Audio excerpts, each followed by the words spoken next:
The story is about a wealthy businessman named Kim Min-kyu who suffers from a strange disease. Whenever he gets in physical contact with another human, he starts having terrible rashes on his body, followed by shortness of breath. In extreme cases, he can even faint or die. Min-kyu's biggest wish is to have a girlfriend, but due to his illness, he can't approach women, a likely excuse. And because of the same reason, he has isolated himself for 15 years in his house. His personal doctor, Dr. O, is his only confidant, who has tried several ways to find a cure, but to no avail. Hence, one day, he tells Min-kyu to accept his solitary life and hands him a smartwatch that uses colors to monitor his allergic condition. Blue is normal, yellow represents a mild reaction, orange means that Min-kyu's airways are closing, and red means that he will die in minutes, a severity that he's never experienced. One day, a genius scientist named Professor Hong contacts Min-kyu. He reveals that he, along with his team, has succeeded in developing a highly intelligent robot that is capable of helping Min-kyu with his household chores. And since she's not a human, she will not cause any harm to him. The cost for this robot is 100 billion won. 100 billion. Min-kyu feels like this is a scam, but out of curiosity, he goes to the lab to meet with Professor Hong. And as soon as he reaches there, he is welcomed by a robot that looks exactly like a beautiful woman. She introduces herself as Aji-3, a highly advanced AI robot created by Professor Hong. Min-kyu is stunned by her appearance, and when he touches her, there is no abnormal change in him. Excited by this new discovery, he immediately expresses his desire to buy Aji-3 and even invests funds in the project. But first, he wants to test the robot tomorrow. Unfortunately, that night at the lab, disaster strikes. One of Professor Hong's team members clumsily spills a droplet of soda in Aji-3's core processor, causing it to short circuit. The professor and the rest of the team are devastated, as it may take several days to repair the robot, and since their deal can be cancelled if Aji-3 is not delivered to Min-kyu the following day, Professor Wong is forced to think of a new plan. He remembers that his ex-girlfriend, Ji-ah, who is revealed to be the prototype of the robot Aji-3. Since Wong built the robot exactly like her, he goes to meet her. Both of them have an awkward reunion, and realizing that Ji-ah is experiencing financial difficulty, he offers her a salary of 10 million won if she agrees to disguise herself as Aji-3 for one day. Ji-ah doesn't want to do a favor for her ex, but since she's in dire need of money, she agrees to the offer. Following this, Professor Wong takes Ji-ah to his lab and shows her the robot. Then all the scientists team up and help her disguise like Aji-3. They fit armor in her body, put a new wig on her head, and even give her contact lenses. These lenses will actually function as cameras, which will help the professor and his team monitor everything via the real Aji-3 robot. They can also send instructions, which Jia will receive from her lens in the form of text or videos. The next day, Jia is sent to Min-kyu's house, as scheduled, but when he opens the box, she jumps back in surprise. It turns out that she has met him previously when she worked as a food delivery girl. The experience was very bad, as Min-kyu tried leaving without paying her, but in reality, he was just trying to avoid physical contact with her, a likely excuse. Taken aback, Min-kyu immediately calls the professor and demands to know what's going on. Fortunately, the latter makes up a story that Aji-3 has two modes, operational and friend mode. Operational mode is where she acts professional, while in friend mode, she acts more like a human. The robot is now in friend mode, but it can be changed to operational mode by pressing a reset button. The naive Min-kyu immediately believes this and presses the button behind the robot's neck to reboot. After Jia returns to normal, Min-kyu decides to conduct an intelligence test on her. Just then, the lab power gets cut off, resulting in Jia losing total connection to the Aji-3 system. Now she has to rely on herself, but her IQ is only 94. At first, Jia is asked to unlock a box whose password can only be found by solving a complex calculus within 3 minutes. Obviously, she doesn't know calculus, so she simply breaks the box open, which takes Min-kyu by surprise. Then she is asked to peel an egg without using tools within 10 seconds. Having worked in restaurants previously, she easily completes this task. Min-kyu is really impressed, so he praises the robot for being smart and creative. Jia, who has never been praised for being smart, gently smiles. Meanwhile, the lab electricity also comes back on, but when they connect to Jia's lenses, they're shocked to see her yelling at Min-kyu. She's accusing him of being a pervert. It turns out that Jia is outraged to find him staring at her chest, which he notes is bigger than it was the day before. He wants to open her up to check the battery pack and extends his hand to her chest. A likely excuse. The professor drops to his knees in horror and is barely able to answer when Min-kyu phones. Who are you trying to deceive right now? Min-kyu demands. But they're relieved when he actually only accuses them of using cheap batteries, making making Aji-3's chest swell up. Hong stutters for a while and lies that he simply upgraded Aji-3's battery pack. He also warns Min-Kyu to not touch her chest. Just don't do that. After hanging up, Min-Kyu proceeds to have his medicine, but he suddenly chokes. He drops on the floor and starts to convulse. But fortunately, Jia helps him by patting his back. As Min-Kyu comes back to his senses, he stares at the robot with astonishment. When he inquires why she helped him without any orders, Jia replies that she can do many things. After this, the two have physical contact for the first time, but surprisingly, Min-Kyu does not experience any allergic reaction. Finally, at the end of the day, Jia is brought back to the lab. Professor Hong scolds her because she was almost exposed, but Jia is annoyed because she believes that she did a good job. Frustrated that she is never appreciated, she storms out of the place. Soon, the professor receives unpleasant news that the special part they'd ordered for Aji-3's repair was mistakenly sent to Africa, and it is now at least 2 weeks away. To make matters worse, Min-Kyu also calls him at that exact moment and reveals his desires to take Aji-3 for a month. He wants to, deep learn the robot and make it fully functional according to his needs. Left with no options, the professor calls Jia again and requests her to disguise as the robot for some weeks. This time he praises her and offers an even larger sum, because of which she agrees right away. Then Professor Hong explains that from now onwards, until the real Aji-3 is repaired, Jia will have to work at the mansion, and every night she will be returned to the lab for recharging. Unfortunately, the very next day at work, Jia experiences explosive diarrhea. She tries to hold it in but accidentally farts. Confused, Min-Kyu asks, "What's that sound?" To which the robot replies, "You fart, my master." Soon the smell spreads around the house, so she suggests that he change clothes. The gullible Min-Kyu believes her since there's no one else except them, so he leaves. Taking advantage of the opportunity, Jia rushes to the toilet to poop. However, Min-Kyu returns early and finds that the robot is missing. He looks for her all around the house and eventually finds her spraying his expensive perfume in the toilet. Jia pretends to be cleaning the toilet, but Min-Kyu doesn't believe her, claiming that robots cannot touch water. However, she lies that she is an advanced AI who is adept at washing dishes. When Min-Kyu is about to leave, he finds that Jia's face is sweaty.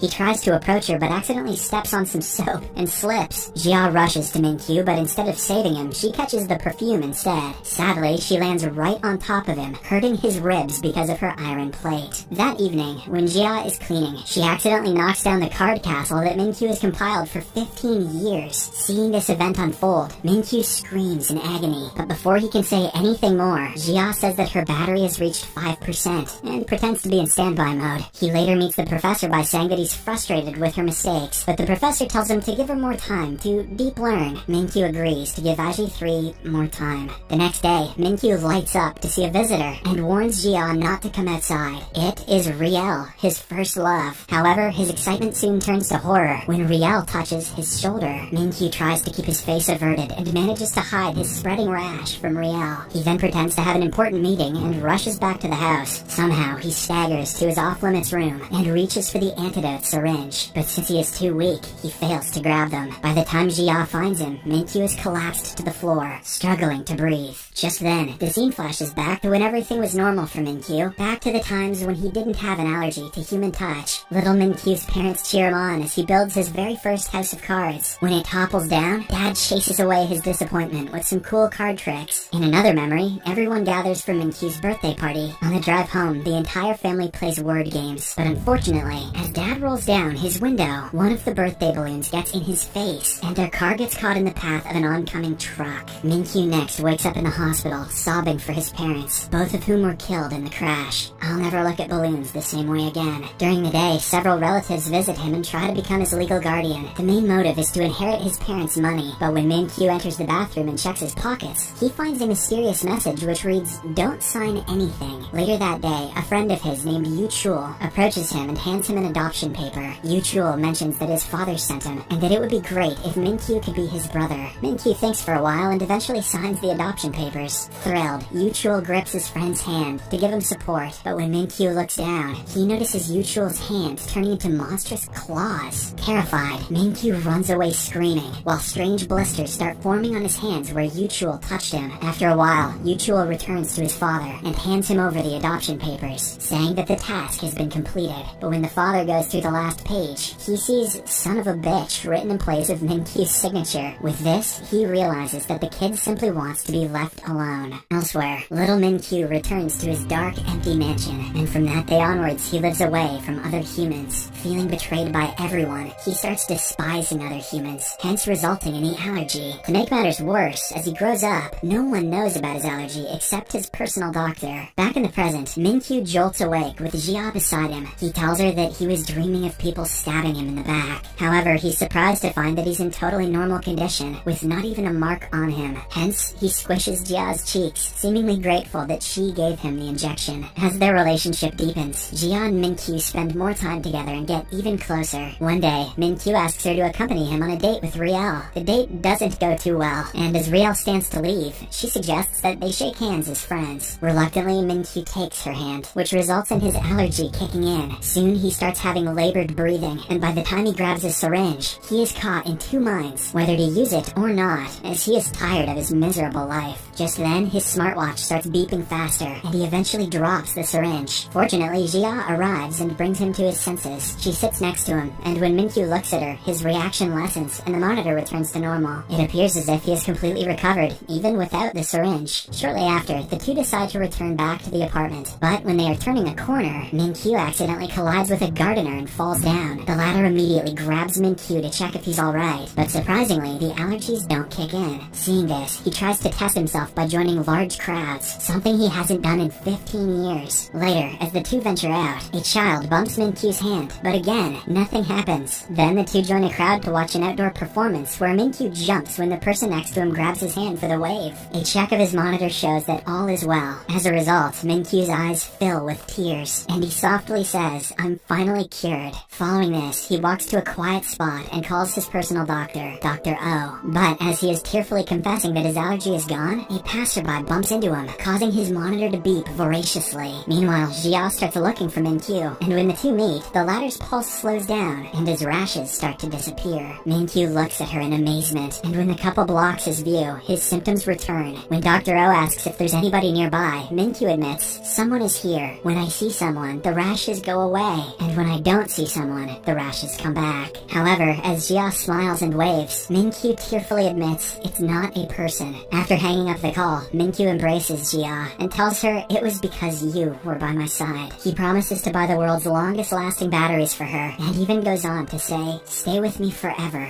until I die. You are now my most precious treasure." As Jia stares in disbelief, the nearby crowd starts cheering for the two, prompting Min-Kyu to kiss her on the forehead. No ring though, cheap bastard. Back home, Min-Kyu insists to Dr. O that even though he had contact with many people, he is perfectly fine. He then stands in front of his full-length mirrors while he holds up the phone to verify his claim. Dr. O is amazed that for the first time in several years, Min-Kyu doesn't require medication after human contact. He clarifies that it was because of the robot that's been with Min-Kyu for the past 10 days, and calls it a miracle. Then he tells Min-Kyu to list everything that happened since the robot appeared, so that they can figure out how he was cured. Over the course of the next few days, several experiments are conducted. All of them point out that Min-Kyu will be fine with humans as long as the robot Jia is with him. Hence, he takes her with him whenever he wants to meet somebody, and considers her the most valuable asset that he owns. In the meantime, the Aji 3 robot is finally repaired. It can function normally, but will require some time to adapt and make the transition smooth. Professor Han claims that he will need some more days before Aji 3 deep learns and is ready. Jia, who has started getting used to her new life, is sad about the news. One day, Min-Kyu takes Jia to a fancy restaurant, but makes her sit alone at a separate table. Then he warmly receives Riel and her father. As the three interact, a clearly upset Jia looks on. After a while, when Min-Kyu comes to collect her, she ignores his hand and leaves on her own. This goes on for a while. Min-Kyu is safe only when Jia is around, but one day,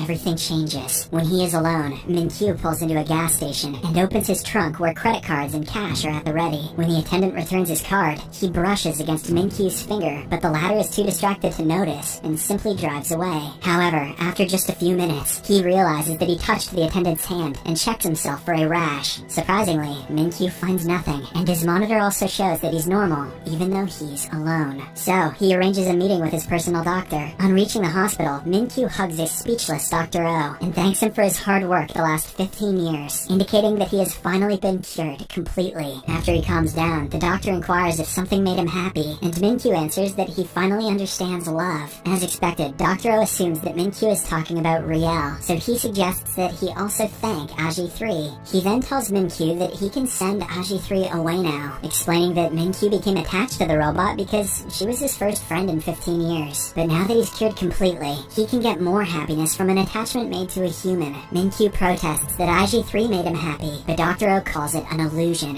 He wants Min-Kyu to experience the touch of someone he truly loves. That evening, a depressed Min-Kyu approaches Professor Hong and reveals that he is in love with the robot Aji-3. Hong finds it understandable that Min-Kyu has become obsessed with the first friend he made in 15 years, the one who is also responsible for his cure. Min-Kyu then confides that Aji-3 makes him feel alive, but Professor Wong reminds him that they're talking about a robot, which was pre-programmed. Hearing this, Min-Kyu admits that he is going crazy, and with teary eyes, he begs the professor for a solution. The following day, Wong comes to Min-Kyu and tells him that there's one way. He proposes that they reset Aji-3, as this way she will forget everything and help him move on. Min-Kyu is devastated, but he knows that this is the only way. Later that day, Jia also hears the news. Heartbroken, she dresses up as Aji-3 for one last time. The next time we see her, she stands in front of Min-Kyu in his house as snow falls outside. He takes her for a walk for one last time and returns to the mansion. They finally face each other, and Min-Kyu tells her that the things he showed her today are parts of the everyday life that she gave back to him after 15 long years. Min-Kyu then thanks her for being so many things to him, including his friend and his cure, and he apologizes again.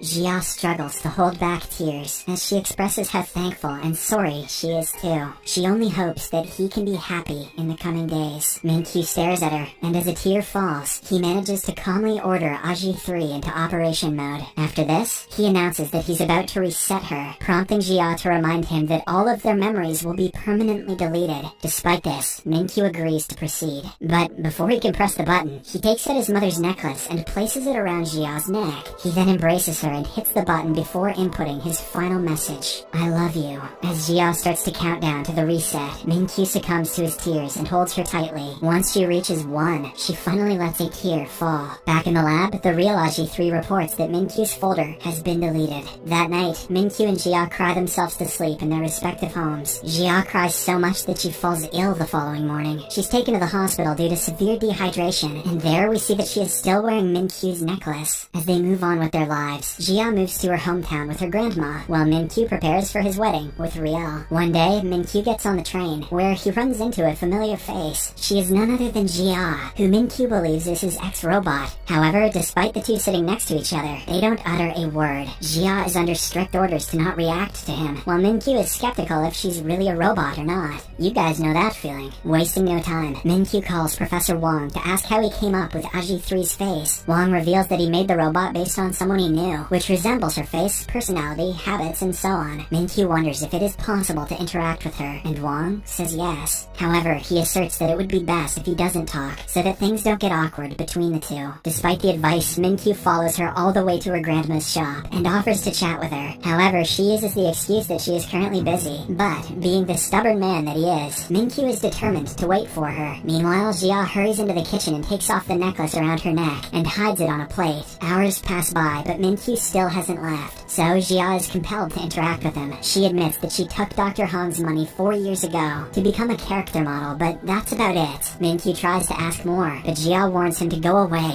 or else she will call the police. However, Min-Kyu cleverly asks her grandma if she has an available room, and to Jia's horror, the old lady says yes, and lets him stay for the night. For the next few days, he bonds with Grandma, which also catches Jia's attention, reminding her of her time with him. One evening, Grandma asks Jia to pick up goods from a warehouse, but since it's already dark, she asks Min-Kyu to accompany her. Reluctantly, Jia drives him to the place. During the journey, they look at each other's faces and remember the past. Soon, Jia starts opening up, and they chat all the way until they reach the warehouse. But, as they are picking up the required goods, unfortunately, someone locks the door, unaware that 2 people are still inside. Left with no choice, the couple is forced to spend the night inside, where they start bonding even more. The next day, someone finally unlocks the warehouse door, and notices the couple asleep next to each other. After waking up, they return to Grandma's store and help her with cooking. At one point, Min-Kyu almost spots the necklace, but before he can, Jia again hides it. The next day, Min-Kyu again arrives at the restaurant, but learns that Jia has already left. Sad, he looks for her everywhere, until he finds her by the pier. Seeing him, Jia quickly covers the necklace, but it's too late. Because of this, Min-Kyu starts reminiscing about the last day when he was with Aji-3. Realizing that he was scammed, he becomes enraged, but just before he can say anything, his allergy reappears, and the indicator shows red, something which has never happened before. In the final scene, he falls to the ground in despair, with very little chances of survival.